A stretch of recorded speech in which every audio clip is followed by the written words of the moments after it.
ये चर्चा दोपहर 2 बजे शुरू हुई 4.5 hours. और 18 सांसदों ने इसमें भाग लिया। सबसे पहले मैं उन सब के प्रति धन्यवाद ज्ञापित करती हूँ, क्योंकि एक दृष्टिकोण सदन में आया है, हालांकि तथ्य उसके बिल्कुल विपरीत हैं, जो एक एक चीज़ को सामने रख करके तर्क के साथ और तथ्य के साथ आपके सामने रखूंगी।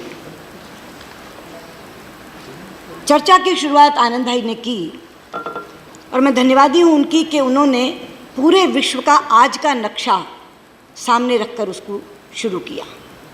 विश्व किस स्थिति में है, किन चुनौतियों का सामना कर रहा है और ऐसे में हमारी क्या भूमिका है और क्या होनी चाहिए। तो जिसे कहते हैं टोन सेट की उन्होंने कि ये चर्चा किस परिधि में होनी चाहिए। मैं धन्यवादी हूँ आपकी। अगला वाक्य आपने कहा कि प्रधानमंत्री पंडित जवाहरलाल नेहरू ने अपनी विदेश नीति के कारण बहुत सम्मान कमाया। ये सत्य है, लेकिन इसके साथ ही एक वाक्य मैं जोड़ना चाहूँगी। प्रधानमंत्री पंडित नेहरू ने व्यक्तिगत रूप पर सम्मान कमाया, प्रधानमंत्री नरेंद्र मोदी ने पूरे भारत को सम्मान दिलाया। उपसभापति जी, विनय सहस्त्रबुद्धे जब बोल रहे थे तो उन्होंने एक वाक्य कहा था कि अब विश्व एक अलग दृष्टि से भारत को देखता है। ये सच है और इसलिए मैं कहना चाहती हूँ कि जो बातें आपने यहाँ रखी वो तथ्य के विपरीत हैं। 16 सांसदों ने, मैं इतिहास को भी सामने बताऊंगी, 16 सांसदों ने देखिए, मैंने आपको बहुत ही आसानी से सुना और एक व्यक्ति हमारी ओर से खड़ा हुआ बोलने के लिए, उनको टोकने के लिए, तो मैंने खड़े होकर कहा कि मैं उत्तर देने में सक्षम हूँ, आप बैठ जाइए। अब मैं पूरे सदन से कम ये निवेदन करूँगी कि सबने अपनी बात कह दी, अपना दृष्टिकोण दे दिया, तो सरकार का दृष्टिकोण भी सुनिए, शांति से सुनिए। 16 सांसदों ने जिन्होंने बोला, उनमें से मुद्दे 16 नहीं उभरे, कम उभरे, लेकिन जो उभरे वो क्या थे? पड़ोसी देशों से संबंध। विनय सहस्त्रबुद्धे, स्वपन दास गुप्ता और दिलीप कुमार को छोड़ के सबने ये कहा पड़ोसियों से हमारे संबंध खराब हैं। पाकिस्तान का मुद्दा उभरा, आपने पूछा रोड मैप क्या है। चाइना का मुद्दा उभरा, चाइना की पड़ोस में जो घुसपैठ है उसके बारे भी, और आज जो डोकलम और सिक्किम के सामने जो स्टैंड ऑफ है, मनीष जी और सतीश जी दोनों ने उसका जिक्र किया। रूस का मामला बहुत ही ज़्यादा ज़ोर से रामगोपाल यादव जी ने उठाया। वेस्ट एशिया के बारे में शरद यादव जी ने चर्चा की, ये, और इजराइल के बारे में सीताराम येचुरी भी बोले और आपने भी प्रारंभ किया था उस बात को। मैं इन तमाम बातों का जवाब दूंगी, सिर्फ शांति से सुनिए। जहाँ तक पड़ोसी देशों के संबंध का सवाल है, उपसभापति जी, मित्र की परिभाषा क्या है? हम किसे मित्र कहते हैं? फ्रेंड। जब एक देश संकट में पड़ा हो और जिससे मदद मांगे, उसको वो मित्र की कैटेगरी में रखेगा, और जो मित्र सबसे पहले मदद को पहुंचे, जो देश, वो मित्र देश की कैटेगरी में आएगा। आप इतिहास की बात कर रहे हैं आनंद भाई, इतिहास गवाह है। मालदीव का पानी संकट आया, सुबह 7 बजे तत्कालीन उनकी विदेश मंत्री दुनिया मामून ने मुझे फ़ोन किया और 3 घंटे बाद रेल नीर का भरा हुआ जहाज मालदीव के लिए चल पड़ा। श्रीलंका में बाढ़ आई, सबसे पहले कौन पहुंचा? भारत। नेपाल में भूकंप आया, सबसे पहले कौन पहुंचा? भारत। और सारा सामान लदा कर ले गए, और जब तक वहाँ के लोग बिल्कुल व्यवस्थित नहीं हो गए तब तक भोजन का प्रबंध, बाकी चीज़ों का प्रबंध सारा किया। उसके बाद जब डोनर्स कॉन्फ्रेंस हुई कि नेपाल के पुनर्निर्माण के लिए क्या दिया जाएगा, शायद वो चाइना की तरफ देख रहे थे कि ज़्यादा होगा, सबसे ज़्यादा बड़ी राशि $1 लाख बिलियन की भारत ने घोषित की। इसके बाद आप कहते कि हम मित्र देश नहीं हैं, और आप अपनी बात कर रहे हैं आनंद भाई। 17 साल तक भारत का कोई प्रधानमंत्री नेपाल की ज़मीन पे नहीं गया, और उन 17 सालों में से 11 साल आपकी सरकार थी। और जो आप बात कर रहे हैं, 2-3 जगह ब्लॉकेड हो गया, ये हो गया, आपके समय जितना बड़ा ब्लॉकेड हुआ, राजीव गांधी जी के समय जितना बड़ा ब्लॉकेड हुआ, याद है आपको? ये इतिहास, आपने कहा ना इतिहास, में इतिहास बता रही हूँ और इतिहास के माध्यम से ये तर्क दे रही हूँ कि जिस नेपाल के संबंधों की आप बात करते हैं, 17 साल तक भारत का प्रधानमंत्री वहाँ जाए नहीं, तब संबंध अच्छे, और जो प्रधानमंत्री 2-2 बार जाए उसके साथ संबंध खराब। आप श्रीलंका की बात कर रहे थे, आपने कहा श्रीलंका में ग्वादर दे दी, कोलंबो दे दी, हम्बनटोटा दे दी, हैं? नहीं, आप बात कर रहे, आप चीन, मैं ये कह रही हूँ, आप पड़ोसी देश के बारे में बात कर रहे थे ना कि चीन की घुसपैठ। मैंने कहा आपने 2 चीज़ें उठाई, एक तो संबंध खराब है, दूसरा चीन की घुसपैठ है। तो चीन की घुसपैठ में आपने 3 नाम लिए, ग्वादर पोर्ट का नाम लिया, कोलंबो का नाम लिया, हम्बनटोटा का नाम लिया। तीनों में पोर्ट बनाई चाइना ने, मगर बनाई कब? 2008 में शुरू हुआ ग्वादर, नहीं शुरू हुआ हम्बनटोटा। नहीं, मेरे पास है पूरा, मैं बताती हूँ क्या है।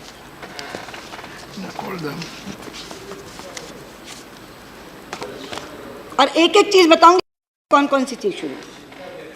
हम्बनटोटा, श्रीलंका, हम्बनटोटा पहला फेज शुरू हुआ 2008 में, किसकी सरकार थी? कंप्लीट हुआ 2011 में, किसकी सरकार थी? कोलंबो का। दूसरी बात कोलंबो का कहते हैं ना, हम्बनटोटा के बाद कोलंबो। 85% चाइनीज़ मेजॉरिटी के साथ स्टार्ट हुआ कब? 2011 में। ख़त्म कब हुआ? 2014 में। ग्वादर की बात आप कर रहे हैं, बलूचिस्तान में, पाकिस्तान में। 2013 में चाइना ने सिंगापुरियन कंपनी से लिया, किसकी सरकार थी आनंद भाई, ये पूछना चाहती हूँ।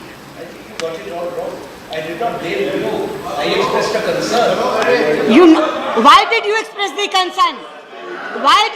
Why were you not concerned in 2008 if you were expressing the concern? Why were you not concerned in 2011? Why were you not concerned in 2013? आज आपको कंसर्न याद आया, आज आपको कंसर्न याद आया। आप आज हमारी विदेश नीति पर बोल रहे थे, इसलिए जो कंसर्न आप ये बता रहे हैं, उन कंसर्न के जन्मदाता आप हैं।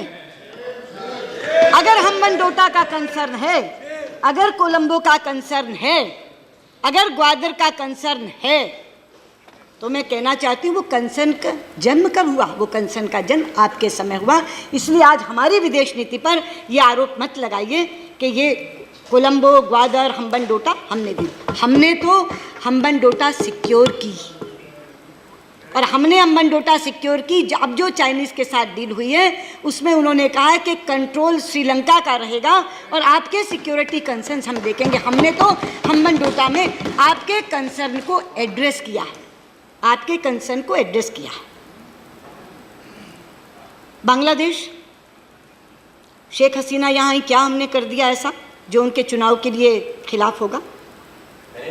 प्रधानमंत्री मनमोहन सिंह जी प्रधानमंत्री के तौर पर जिस LBA को करके आए थे उसको हमने आगे बढ़ाया और उसका श्रेय दिया मैंने, और उसका श्रेय दिया मैंने।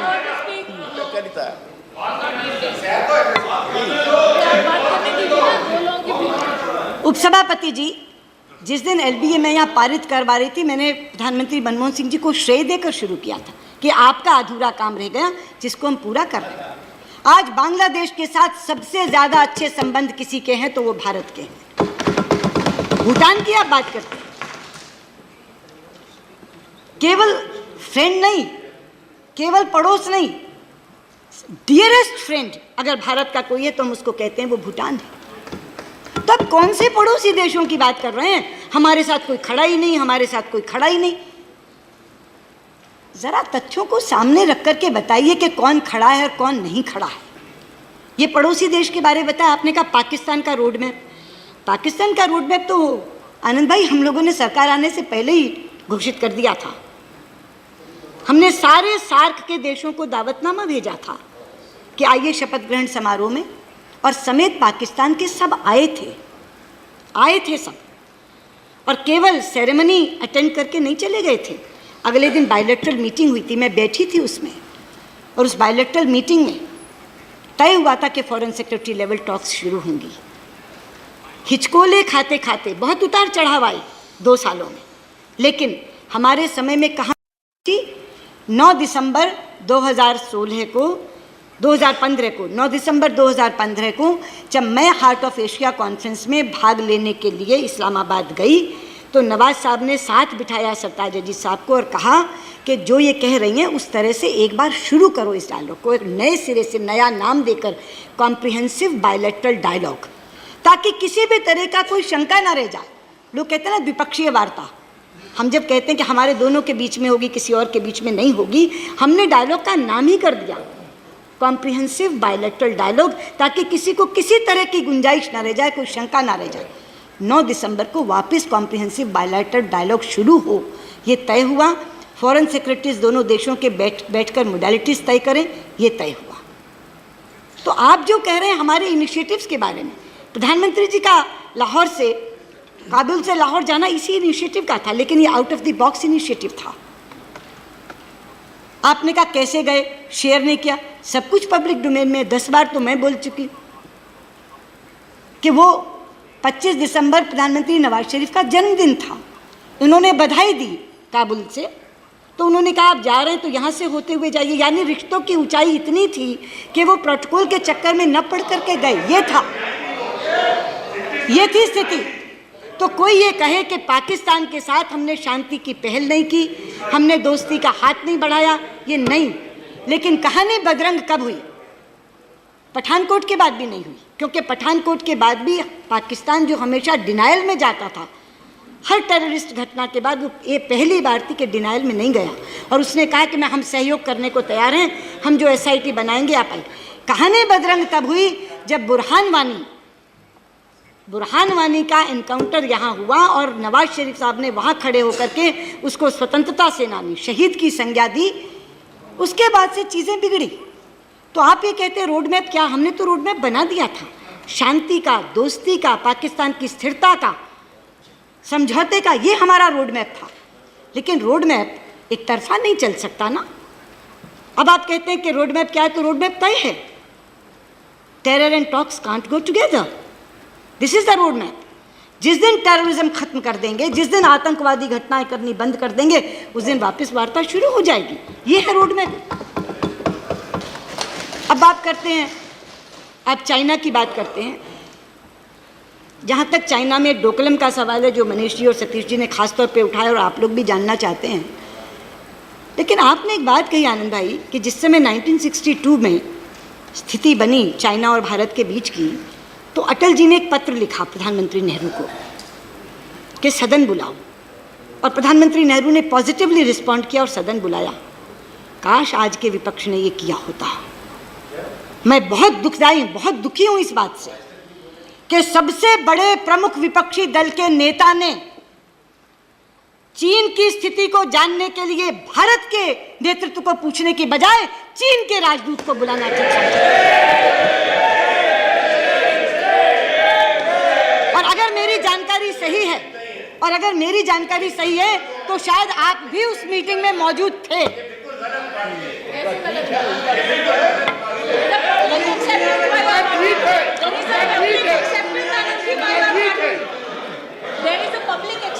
उपसभापति जी, अगर मेरी जानकारी सही है तो शायद आनंद भाई भी उसमें उपस्थित थे। नहीं, बिल्कुल हैं। क्यों है? क्या भारत का राजदूत बीजिंग में है या नहीं है? अगर भारत का राजदूत बीजिंग में हर किसी से मिल सकता है, अगर चीन और भूटान के राजदूत ने विपक्ष के लोगों से बातचीत करने की गुजारिश करी, तो हमारे अंदर कोई शिष्टाचार नहीं है। क्या बात करती हैं? भूल गए अपने दिन में बात करते थे। बैठिए उपसभापति जी, बहुत अच्छा हुआ। ऑर्डर स्वयं प्रश्न करने के बाद उन्होंने अपने उत्तर में स्वीकार ही नहीं किया, औचित्य ठहराया, जस्टिफाई किया। मैं यही कह रही हूँ आपसे, पहले विपक्ष को भारत का दृष्टिकोण समझना चाहिए था, उसके बाद चीनी राजदूत को बुलाकर कन्फ्रंट करना चाहिए था कि हमारा तो ये पक्ष है।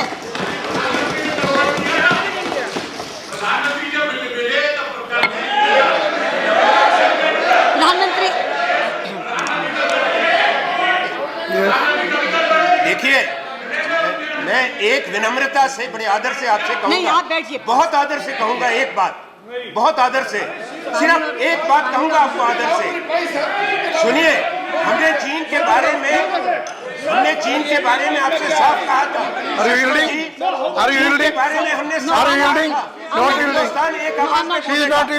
बांटिए मत आप सदन को। हमने कहा था एक आवाज में। Anand Sharma ji, she is not yielding. Okay, Anand Sharma ji बैठिए. She is not yielding. सभापति Please जी, proceed. मैं बिल्कुल भी इस विषय को नहीं लाती अगर आनंद शर्मा ये नहीं कहते कि उस समय अटल जी ने कहा था सदन बुलाने के लिए और पंडित नेहरू ने बुलाया था।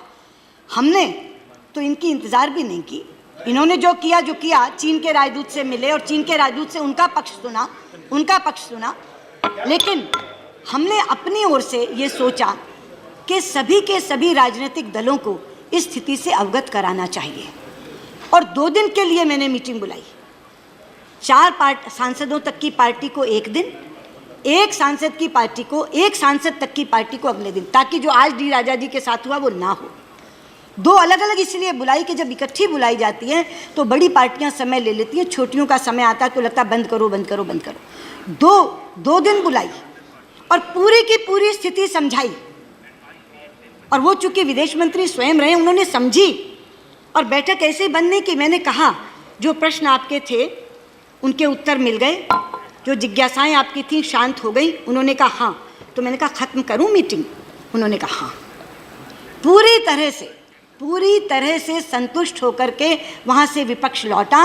और मैं बहुत ही ज़्यादा शुक्रगुजार हूँ विपक्ष की कि जो सरकार की सोच थी कि इस तरह की चीज़ें डिप्लोमेटिक चैनल से तय होनी चाहिए। और मैं ये कहती हूँ कि धैर्य और संयम, और उसमें भी भाषा संयम बेहद ज़रूरी होता है इस तरह की चीज़ों को सुलझाने के लिए। अगर आप धीरज खोते हैं, अधीर होते हैं, उतावले होते हैं तो कभी भी संकट का हल नहीं निकलता। अगर आप भाषा संयम खोते हैं तो दूसरा प्रवोक होता है, इसलिए हल नहीं निकलता। तो हम धीरज भी बनाए हुए हैं, भाषा संयम भी बनाए हुए हैं।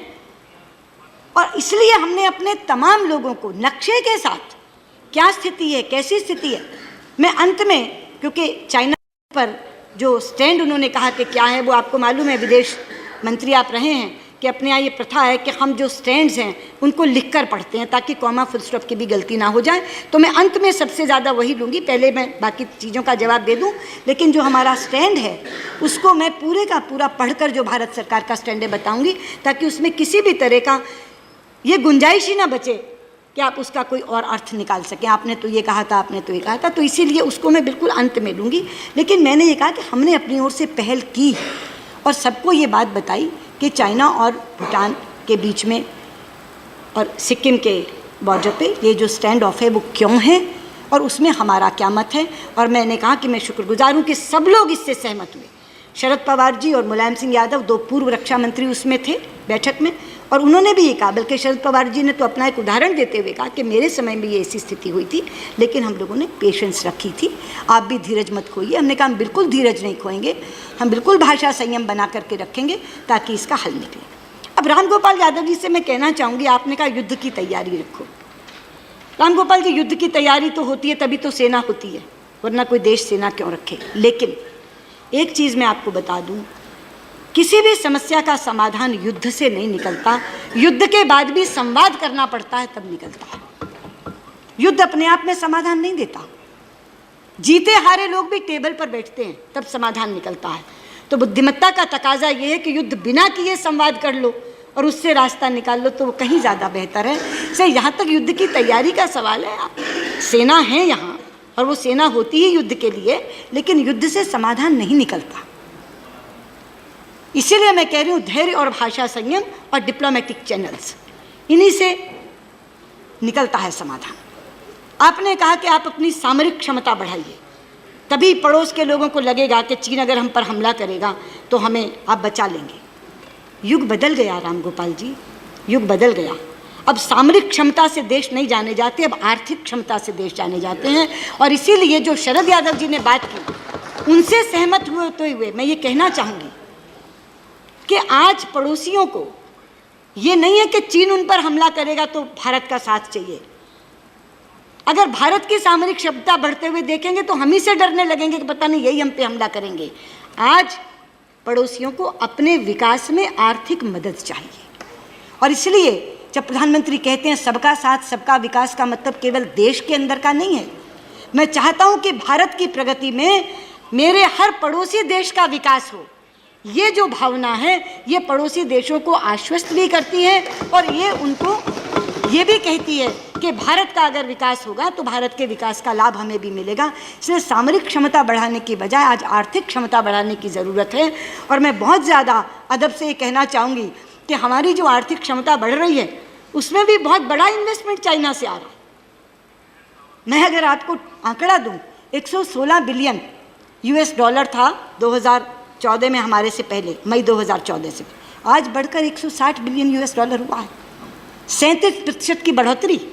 तो जो बात सतीश मिश्रा कह रहे थे ना, नहीं है अभी इस समय, उन्होंने ये कहा था कि आप पूरे बायलैटरल रिलेशंस पर बात करो, उनका यहाँ पे बहुत ज़्यादा रिस्क है, स्टेक है, इतने ज़्यादा कॉन्टैक्ट उन्होंने लिए हुए हैं, वो सही कह रहे थे। और अगर वो होते तो मैं उनको बताती, पर आपके माध्यम से बात उन तक भी पहुँची और सदन तक भी। डोकलम पर निगोशिएट नहीं कर रहे, केवल हम बायलैटरल रिलेशंस पर बात कर रहे हैं चीन के साथ। पूरे के पूरे संबंध जो हैं समग्रता में हम बात कर रहे हैं इनके साथ, और हल भी उसी से निकलेगा। तो जहाँ तक आर्थिक क्षमता का सवाल है, जो देश हमारा बहुत बड़ा योगदान और सहयोगी बने हुए हैं उसमें चीन एक बहुत बड़ा देश है। इसलिए अकेला डोकलम मामला नहीं है। अगर बायलैटरल रिलेशंस पर उनसे चर्चा होगी तो निश्चित तौर पर समाधान निकलेगा। अब US के बारे में उस दिन आनंद जी ने कह दिया कि स्पाउस का वीज़ा खत्म हो गया, संख्या H1 वीज़ा की कम हो गई। नहीं आनंद भाई, तथ्य बिल्कुल और हैं। तथ्य ये हैं कि शुरू में वीज़ा की संख्या 65,000 थी। जब अटल जी की सरकार आई NDA की, उस समय वो बढ़कर 1,95,000 हो गई, 1,95,000। लेकिन दिसंबर 2004 में जब आपकी सरकार थी, उस समय एक बिल पारित हुआ और वो संख्या धड़ाम से नीचे फिर 65,000 आ गई। 1,95,000 से 65,000 आपके कार्यकाल में हुई थी, और आज तक वो 65,000 और साथ में 20,000 वो लोग जो वहाँ से PhD किए हुए हैं, वहाँ की यूनिवर्सिटी से, वो संख्या बरकरार है। उसमें एक भी संख्या की कमी नहीं हुई। 65,000 जो H1B वीज़ा भारतीयों को मिलते थे और 20,000 जो वहाँ से PhD किए हुए हैं उनको मिलते थे, वो संख्या जस की तस बरकरार है। आपने स्पाउस वीज़ा की बात की। सबसे पहले तो ये बता दूँ, ये स्पाउस वीज़ा दिलाया ही 2015 में प्रधानमंत्री मोदी ने, 2015 में, उससे पहले नहीं था। और इसमें कोई परिवर्तन नहीं आया है, कोई भी परिवर्तन नहीं आया है। स्पाउसेस को उन्होंने ये कहा कि यहाँ ये पढ़ी लिखी पत्नियाँ आती हैं, ये घर पर बैठी रहती, इनको भी नौकरी का मौका मिलना चाहिए। जो माना गया, स्वीकारा गया और उनको ये अधिकार मिला, उस अधिकार में राई रत्ती परिवर्तन नहीं हुआ। तभी मैंने कहा कि चीज़ें तथ्यों के विपरीत बोली गई। और जहाँ तक अब आप बात कर रहे हैं इजराइल की, ख़ास तौर पे सीताराम येचुरी, पर US का एक आपका विषय था लिमोआ का, मैं लिमोआ पे भी बता दूँ। लिमोआ केवल एक फैसिलिटेटिंग एग्रीमेंट है कॉमरेड। इसमें कहीं ये प्रोविज़न नहीं है कि कोई बेस स्थापित कर दिया जाएगा, कहीं ये प्रोविज़न नहीं है कि कोई बेसिंग का अरेंजमेंट कर दिया जाएगा। इसलिए ये जो आपका कहना है ना कि हमारी सिक्योरिटी को कोई इससे खतरा पैदा हो गया, बहुत ही ध्यान से, सावधानी से लिमोआ किया गया है और इसमें केवल एक फैसिलिटेटिंग एग्रीमेंट के तौर पर हमने इसको माना है। अब इसलिए मैं जो कह रही थी कि तथ्य विपरीत हैं, तथ्य इसलिए विपरीत हैं कि पड़ोस की बात तो मैंने बता दी। आपने जो रामगोपाल जी कहा कि उस समय अमेरिका पाकिस्तान के साथ था, कहा ना आपने, जब रूस हमारे साथ था तो अमेरिका पाकिस्तान के साथ था। यही है आज की विदेश नीति की सफलता कि आज अमेरिका भी भारत के साथ है और रूस भी भारत के साथ है। और मैं ऐसे ही नहीं कह रही, मैं ऐसे ही नहीं कह रही।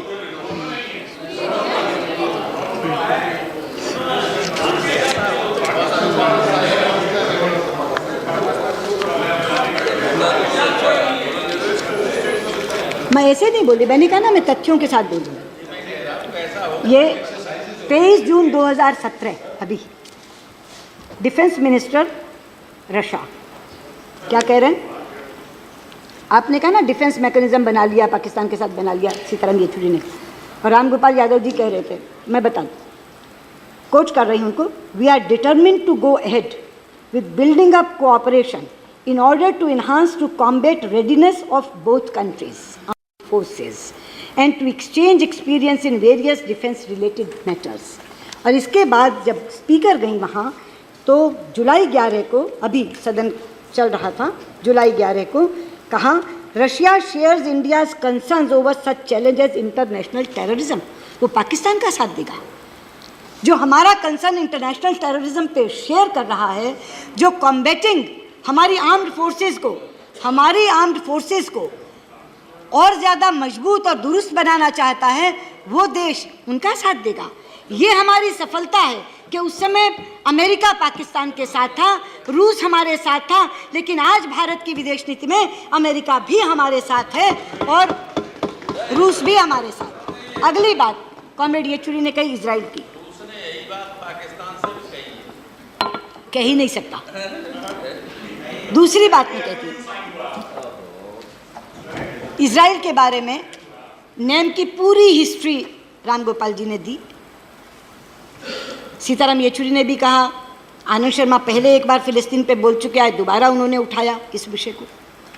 मैं खड़े होकर पूरी दृढ़ता से कहना चाहती हूँ सभापति जी, इजराइल हमारा मित्र ज़रूर है, लेकिन पैलेस्टीनियन के कॉज को हम कभी लेट डाउन नहीं करेंगे, ये हमारा संकल्प है।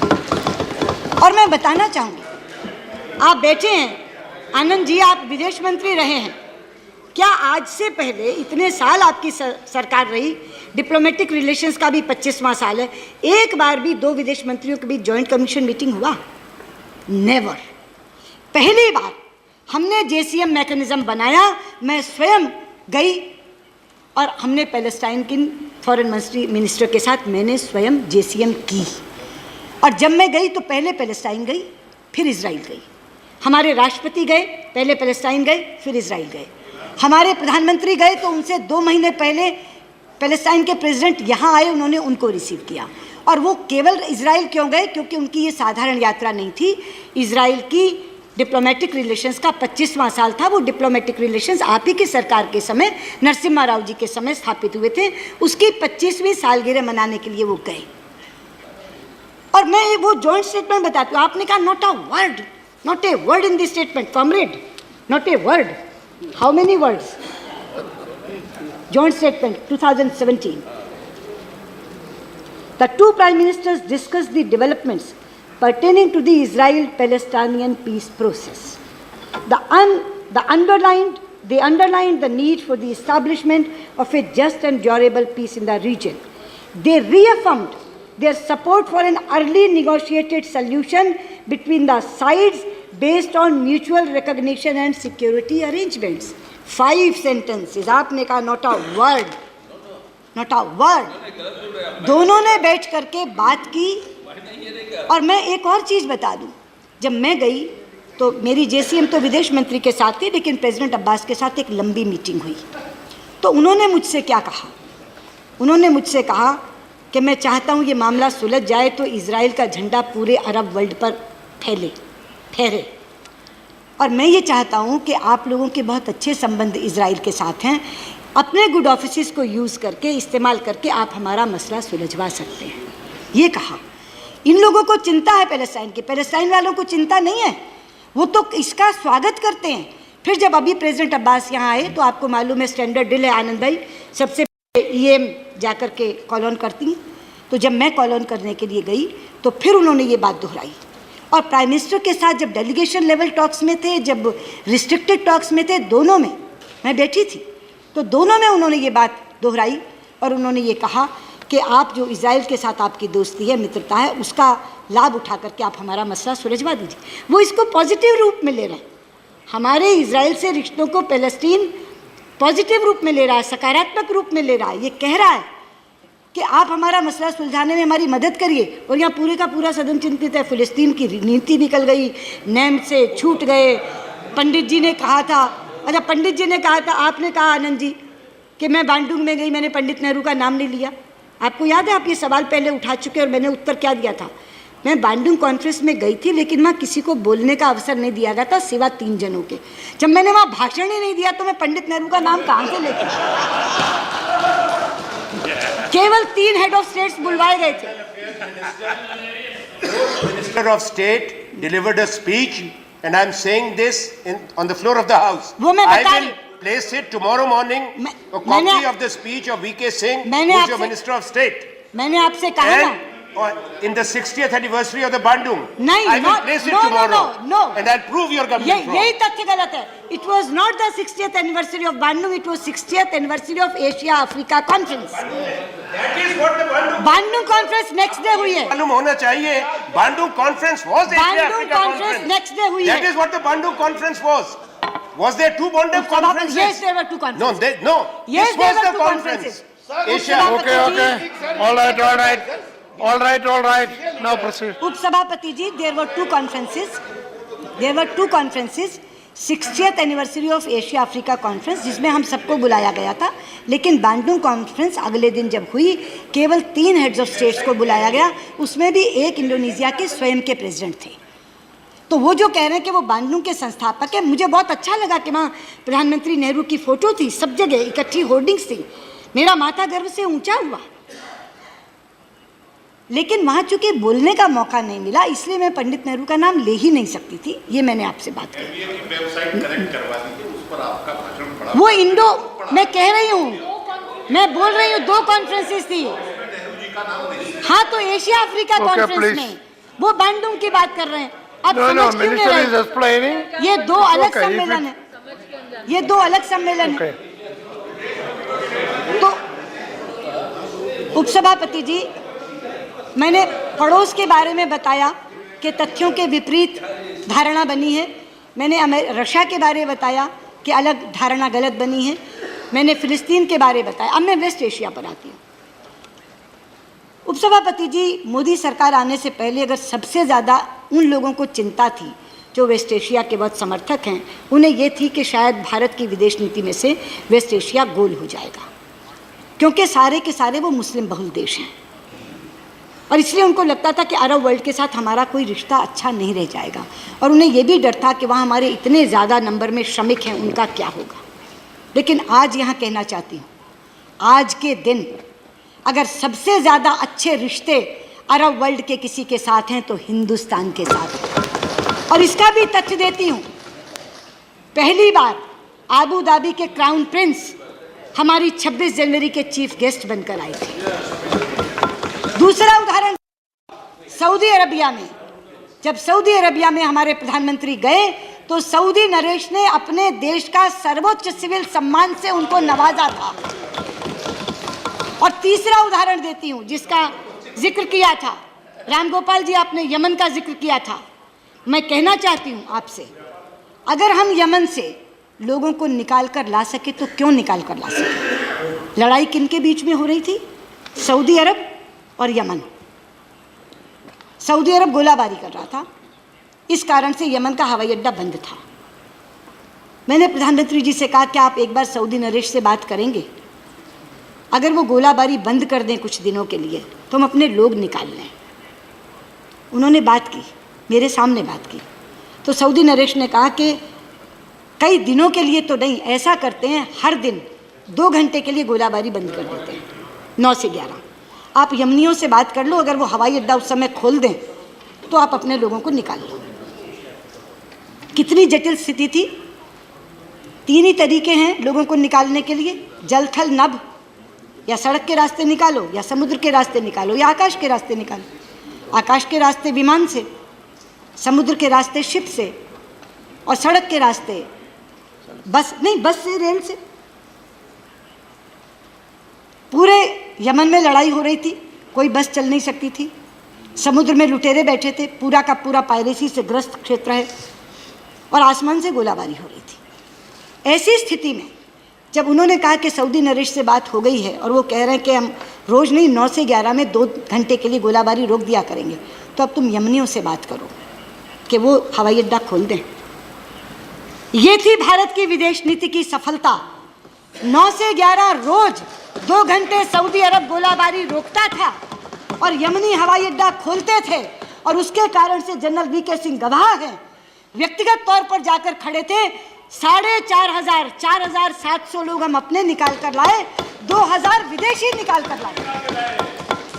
और वो छोटे मोटे देश के विदेशी नहीं थे रामगोपाल जी, 48 देशों के लोग निकाल कर लाए, जिसमें अमेरिका, फ्रांस, जर्मनी. नहीं, इसीलिए मैं कह रही हूँ, आपने जो तारीफ की ना, नहीं उसी से शुरू किया। आप कॉमरेड से बात कर रहे थे, कॉमरेड येचुरी से बात कर रहे थे, और आपने नहीं, मैंने उसी से शुरू किया कि राम गोपाल जी ने जो यमन में निकालने की तारीफ की, वो हमारी विदेश नीति की सफलता का एक बहुत बड़ा मानक है कि क्यों निकाल के ला सके। मतलब मैं ये कह रही हूँ कि भारत में अगर एक तरफ सऊदी भी साथ देता है और यमन भी साथ देता है, अमेरिका भी साथ देता है, रूस भी साथ देता है, इजराइल भी साथ देता है, फलस्तीन भी साथ देता है, पड़ोस साथ देता है, और आप कहते हैं हम अकेले खड़े, हमारा कोई साथ ही देने वाला नहीं, हम तो अकेले खड़े, हम तो पूरी दुनिया में अकेले खड़े। ये कौन सा तरीका है? ये कौन सा तरीका है? और ये सारी चीजें मैं प्रूफ दे करके, सबूत दे करके बोल रही हूँ, एक एक चीज को सबूत दे करके बोल रही हूँ। इसलिए मैं आपसे कहना चाहती हूँ कि जिस विदेश नीति की इतनी ज्यादा प्रशंसा की जानी चाहिए, कि विश्व में इतने तरह के शंकाएं, इतनी तरह की चुनौतियां जिस समय हैं, उस समय जर्मनी भी हमारा दोस्त है, फ्रांस भी हमारा दोस्त है, ब्रेक्सिट के बावजूद EU भी हमारा दोस्त है, ब्रिटेन भी हमारा दोस्त है, पड़ोस के लोगों के लिए मैंने पहले ही बता दिया, अमेरिका भी हमारा दोस्त है, US भी हमारा दोस्त और रूस भी हमारा दोस्त है। अमेरिका के बारे में 2 टिप्पणियां आई, आपत्तिजनक थी। एक तो शरद यादव जी ने कहा हम रमुआ हैं, वो हरिया हैं, और आपने कहा कॉमरेड कि हम तो US की स्ट्रेटेजिक पार्टनरशिप के बहुत ही जूनियर पार्टनर लगते हैं। मुझे नहीं लगता कि अपने देश के बारे में ऐसी बात कहनी चाहिए, लेकिन मैं कहना चाहूँगी हम रमुआ नहीं हैं उपसभापति जी। वहाँ से सवाल आया क्लाइमेट चेंज का, जिस समय प्रेसिडेंट ट्रंप ने ये कहा कि billions and billions and billions of dollars के लिए भारत ने पेरिस समझौता कर दिया, 1 घंटे के भीतर प्रधानमंत्री मोदी का बयान आया कि हम किसी के पैसे के मोहताज नहीं हैं, कोई रहे इसमें या ना रहे, हम इस कारण जलवायु परिवर्तन में रहेंगे कि हमारी प्रतिबद्धता आज की नहीं है, 5000 सालों की प्रतिबद्धता है। 5000 सालों की प्रतिबद्धता के कारण हम है, कोई रहे या ना रहे, भारत रहेगा। तब अगर US हमारे बारे में ये बोलता है तो हम में ये दम है, मोदी में ये मादा है कि वहीं खड़ा होकर के वो प्रेसिडेंट ट्रंप को चुनौती दे सकता है। इसलिए राजीव शुक्ला बोलते वो ऐसे बोलते, अरे वो ऐसे बोलते ये याद है, मोदी ने कहा ये याद नहीं है।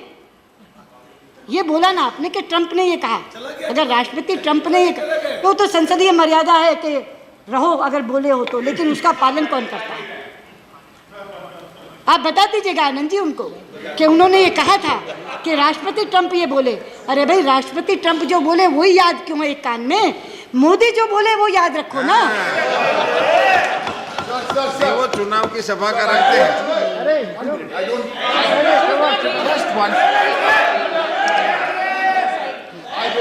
If she yields, The minister is a very senior and If she highly. yields. I've got no issue.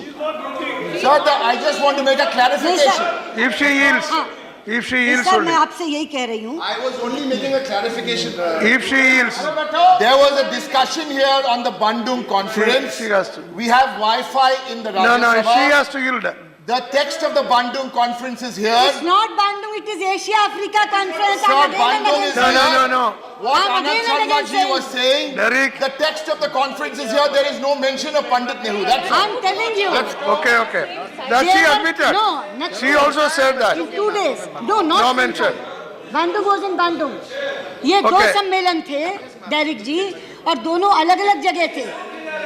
जो बैंडुंग कॉन्फ्रेंस थी वो बैंडुंग में ही थी, बैंडुंग में हम नहीं गए, मतलब हम गए, हमें बोलने का okay. वहाँ मौका नहीं था। बहुत हो गया आप सुषमा बार बार जी। एक ही चीज को कह जा रहे हैं, Minister, 10 बार स्पष्टीकरण देते No, no. हैं। Minister, you ये need not react. You reply. And Asia Africa conference. you need not react to everything. You only reply. She is not yielding. She is not yielding. Yeah. उपसभापति जी, She is Yeah. not yielding. Why? मैंने कम से कम 10 बार इसका स्पष्टीकरण दिया है। ये 2 अलग conferences थी, 2 अलग स्थानों पर थी, 2 अलग दिनों में थी। Okay. बैंडुंग कॉन्फ्रेंस अगले दिन थी, बैंडुंग में थी। उस कॉन्फ्रेंस में हमें बोलने का अवसर नहीं था। जो Okay, that's very और clear. जो एशिया अफ्रीका कॉन्फ्रेंस थी वो एक दिन पहले थी और अलग शहर में थी। Yeah. यानी 2 कॉन्फ्रेंसेस, दोनों कॉन्फ्रेंसेस 2 दिन में, दोनों कॉन्फ्रेंसेस 2 अलग स्थानों पे, दोनों के नाम अलग। बांडों कॉन्फ्रेंस में हम लोग बुलाए गए थे बोलने के लिए, केवल 3 लोगों को समय मिला। बार बार उसी चीज को उठाया जा ठीक रहा है, you said it many times. That's okay. Proceed. Sir ठीक All right, you proceed. वो संतुष्ट हो गए, अच्छी बात है। नहीं, मैं यही कह रही थी कि भारत की विदेश नीति इस समय इतनी ज़्यादा ऊंची है और इतनी ज़्यादा अच्छी है कि पूरे विश्व के लोग और विश्व के पटल पर, ये कहते हैं विदेश यात्रा में जाते हैं, विश्व के पटल पर जब प्रधानमंत्री जाते हैं तो आज वो ग्लोबल एजेंडा शेप करने वाले प्रधानमंत्री बन गए हैं। G20 में जाते हैं, काले धन की बात करते हैं, दोबारा G20 में जाते हैं, टेररिज्म की बात करते हैं, इंटरनेशनल सोलर अलायंस बनाते हैं अगर पेरिस में जाते हैं तो, जब SDGs तय होते हैं, सस्टेनेबल डेवलपमेंट गोल्स, उसमें पॉवर्टी एलिविएशन डलवाते हैं। आज भारत ग्लोबल एजेंडा को शेप कर रहा है, उसका निर्माण कर रहा है। अगर वो SCA के मेंबर बन के जाते हैं तो अस्ताना में जब बात करते हैं प्रेसिडेंट शी जिनपिंग से, तो आर्टिकुलेशन जो कहा कि सुषमा जी का बयान, वो मेरा बयान नहीं है, वो प्रधानमंत्री मोदी की प्रेसिडेंट शी जिनपिंग को कही गई बात है कि let us not convert our differences into disputes. और राम गोपाल जी, वो सीमा विवाद के बारे में नहीं था, सभी मतभेदों के बारे में था। वो मेरा वक्तव्य नहीं था, वो वक्तव्य प्रधानमंत्री जी का था, और वक्तव्य भी नहीं था। जब उन्होंने अस्ताना में बात की तब उन्हें कहा कि मतभेद होते हैं देशों के बीच में, हमारा भी बाउंड्री डिस्प्यूट भी है, बाकी मतभेद हैं, NSG पे मतभेद उभरा हुआ है, लिस्टिंग ऑफ मसूद अजहर पे उभरा हुआ है, CPEC पे उभरा हुआ है, लेकिन हम अपने मतभेदों को विवादों तक ना बढ़ने दें, विवादों में ना बदलने दें, ये उनकी बात है। लेकिन मैं हैरान थी, CPEC, मुझे राजीव शुक्ला खड़े होकर के कह रहे हैं कि हम OBOR कॉन्फ्रेंस में क्यों नहीं गए और हम CPEC का हिस्सा क्यों नहीं बन रहे। नेपाल बन गया, बांग्लादेश बन गया। उपसभापति जी, CPEC कहाँ से जा रहा है इसकी खबर है उन्हें? रात और दिन हम कहते हैं कि POK हमारा अभिन्न अंग है, POK is an integral part of India, पूरे का पूरा कश्मीर हमारा है। CPEC POK के 400 किलोमीटर में से निकल रहा है, ये हमारी सॉवरेनिटी का, आपने कहा, आप ही की पार्टी के हैं ना राजीव शुक्ला, आपके सामने कहा ना कि हम OBOR में क्यों नहीं गए, हम CPEC हम मान क्यों नहीं लेते? अरे हम मान क्यों नहीं लेते? ये टेरिटोरियल इंटेग्रिटी का मामला है, ये हमारी सॉवरेनिटी का मामला है, और आप चाहते कि हम OBOR में चले जाएं? क्या कहें कि POK हमारा हिस्सा नहीं रहा, आप कनेक्टिविटी के नाम पे वहाँ सड़क बना लीजिए। ये तो यहाँ कहा गया है। मैं कह रही हूँ कि चीन के प्रति की जो बातचीत है उसमें चीनी राजदूत से तो पूछेंगे डोकलम, और यहाँ खड़े होकर सदन में कहेंगे CPEC को जाते क्यों नहीं, यानी दे दें 400 किलोमीटर, बनाए चीन सड़क। ये कौन सी नीति है? अरे भाई, प्रमुख विपक्षी दलों, जिम्मेदारी की तरह बात करो। और आपने मैंने आपका नाम कब लिया? जिसने कहा उसकी बोलो। मैं बात राजीव शुक्ला की कर रही हूँ, आपकी नहीं कर रही। Half of the party, that was his individual opinion. That was his individual opinion. भाईजान, आप भी यहीं बैठे थे। Are you yielding? नेता प्रतिपक्ष यहाँ बैठे थे, That was his individual opinion. Okay, okay. जहाँ I said so. मैं आपको थोड़ी कह रही हूँ, आपकी That's पार्टी Congress का। party's अच्छा, मुझे ये बताइए, 1 मिनट, मैं आपकी बात मानती हूँ, क्या आपकी पार्टी में इतना लोकतंत्र है कि विदेश नीति पर आनंद शर्मा कुछ बोले और Okay. राजीव शुक्ला कुछ? All right. सदन में सबने सुना कि नहीं सुना कि CPEC क्यों नहीं दे देते, OBOR में क्यों नहीं गए? तो इसलिए मैं कहना चाहती हूँ उपसभापति जी, इस तरह की बात तो सदन में कही गई है। आनंद शर्मा जी को तो मैं आपको एट्रीब्यूट थोड़ी कर रही हूँ, ये रिमार्क्स जिसने बोला उसको एट्रीब्यूट कर रही हूँ, और सबने सुना। कैसे बोलने दिया कांग्रेस पार्टी के नेताओं ने? ये बात कहाँ से आई उनके दिमाग में कि CPEC हम विरोध क्यों कर रहे हैं CPEC का? और इसीलिए मैं कहती हूँ सभापति जी, जो विषय थे उनका तो जवाब मैंने दे दिया, सारे विषयों का जवाब मैंने दे दिया।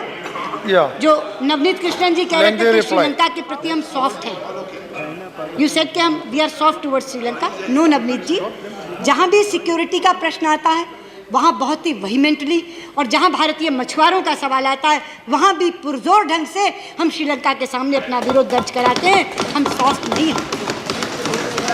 लेकिन एक बात और कह करके ख़त्म करना चाहूँगी कि हमारे कुछ साथियों को झगड़ा लगाने की आदत है। आनंद शर्मा ने थोड़ी सी चिंगारी डाली, शरद यादव ने आगे बढ़ाई, कॉमरेड सीताराम येचुरी ने आगे और ज़्यादा आग लगा दी, बाद में राजीव शुक्ला उसमें आ गए, और उसके बाद आ गए बाजवाजी। सबने एक बात, आपका उपयोग नहीं हो रहा, पीएमओ नीति चलाता, वो नीति बनाता। पहले तो आपने मुझे कहा आप साथ क्यों नहीं जाती। प्रधानमंत्री जी, मैं आपसे पूछना चाहती हूँ, लेकिन हाँ, नहीं ले जाते, यही कहा ना। ऐसा मैं डॉक्टर साहब से पूछना चाहती हूँ, डॉक्टर मनमोहन सिंह, एक मिनट भैया, डॉक्टर मनमोहन सिंह, मैं आपसे पूछना चाहती हूँ, आप पूर्व प्रधानमंत्री हैं, आप कितनी बार सलमान खुर्शीद को अपने साथ ले गए, कितनी बार SM कृष्णा को अपने साथ ले गए? कौन से प्रोटोकॉल के तहत विदेश मंत्री हर बार प्रधानमंत्री के साथ जाता है? प्रोटोकॉल ये है, आनंद जी आप तो जानते हैं, जिन मल्टीलैटरल में विदेश मंत्रियों का स्पेसिफिक रोल होता है, जैसे सार्क में स्पेसिफिक रोल है हमारा, तो हमेशा विदेश मंत्री जाते हैं। वरना विदेश मंत्री अपनी अलग यात्रा करते हैं, प्रधानमंत्री अलग यात्रा करते हैं, तभी पूरा का पूरा संसार पूरा हो पाता है। और जब मैं यात्रा करती हूँ तो मैं केवल विदेश मंत्री से मिलकर नहीं चली आती। आज भारत का वो बुलंदी आ गई है कि वहाँ के राष्ट्रपति, वहाँ के प्रधानमंत्री दोनों मुझे मीटिंग्स देते हैं और उनसे मिलने के बाद में आते हैं। और मैं एक बात और कह दूँ, ये जो कहा जाता है ना, और ये जो कहा जाता है ना कि PM, ये जो कहा जाता है कि PM नीति चला रहे हैं, आप तो स्वयं साक्षी हैं इसके। मेरे से पूर्व वाले सरकार नहीं, आपसे भी मिलते थे, मैंने ये कब कहा नहीं मिलते थे। मेरे से पूर्व के विदेश मंत्री पता नहीं कैसा भाग्य लेकर आए थे, क्योंकि उस समय तो ना नीति MEA ड्रिवन थी ना EM ड्रिवन थी, उस समय तो नीति PMO ड्रिवन थी, नॉट PM, PMO ड्रिवन थी। लेकिन मैं सौभाग्यशाली हूँ कि मुझे एक ऐसे प्रधानमंत्री का नेतृत्व मिला है जहाँ MEA पूरे का पूरा सहायक का रोल करता है, और हर नीति तय करते समय प्रधानमंत्री मुझसे विचार विमर्श करते हैं। डंके की चोट पर सदन में कहना चाहूँगी। अब मैंने कहा था कि मैं अंत में जो चीन का मामला है उस पर हमारा क्या स्टैंड है वो मैं यहाँ पढ़ना चाहूँगी, तो वो मैं पढ़ दूँ, उतनी अनुमति मुझे दे दीजिए।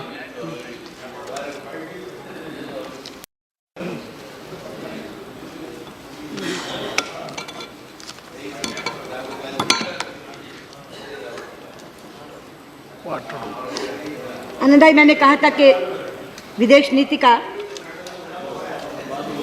अब फिर आप लोग बात करोगे, फिर कहोगे मुझे सुना नहीं, आपने मेरा नाम नहीं लिया। अब बात मत करो, जो इंडिया का स्टैंड है, जो सबने जानना चाहा है, और अलग से नरेश अग्रवाल जी का नोटिस था, वो चाइना पर जानना चाह रहे थे, और मैंने कहा था कि सारे नोटिस क्लब कर दो और सबको बोलने का मौका मिल जाए। तो मैं इंडिया पे इंडिया पे हमारा क्या, हाँ उसी पे दे रही हूँ, लेकिन सब लोग पूरे पर भी जानना चाह रहे हैं, तो मैं ये दे रही हूँ स्टेटमेंट। ये इंडिया का स्टैंड है चीन के प्रति, जो मैंने वैसे कहा कि धैर्य और भाषा से। Honorable Deputy Chairman, our relations with China have recently come under renewed focus due to developments in the Doklam area in the Sikkim sector, close to the India-China-Bhutan tri-junction boundary point. India's position on this issue has been articulated in the press statement issued by Ministry of External Affairs on June 30th. Our concerns emanate from Chinese actions on the ground, which have implications for the determination of tri-junction boundary point between India, China and Bhutan, and the alignment of India-China boundary in the Sikkim sector. Both these aspects of tri-junction point and India-China boundary alignment in the Sikkim sector had been earlier addressed in a written common understanding reached between the special representatives of India and China on the boundary question in December 2012. Point 13 of the common understanding states that, on quote, the tri-junction boundary points between India, China and third countries will be finalized in consultation with the concerned countries. Since 2012, we have not held any discussions on the tri-junction with Bhutan. The Chinese action in the Doklam area is therefore of concern. With regard to the boundary in Sikkim sector, there are still steps to be covered before the boundary is finalized. This understanding has been reflected in the Common Understanding of December 2012 in point number 12, which states that, I quote, "There is mutual agreement on the basis of the alignment of the India-China boundary on the basis of," I'm underlining, "there is mutual agreement on the basis of the alignment of the India-China boundary in the Sikkim sector as provided by the Convention between China and Great Britain relating to Tibet and Sikkim signed in 1890.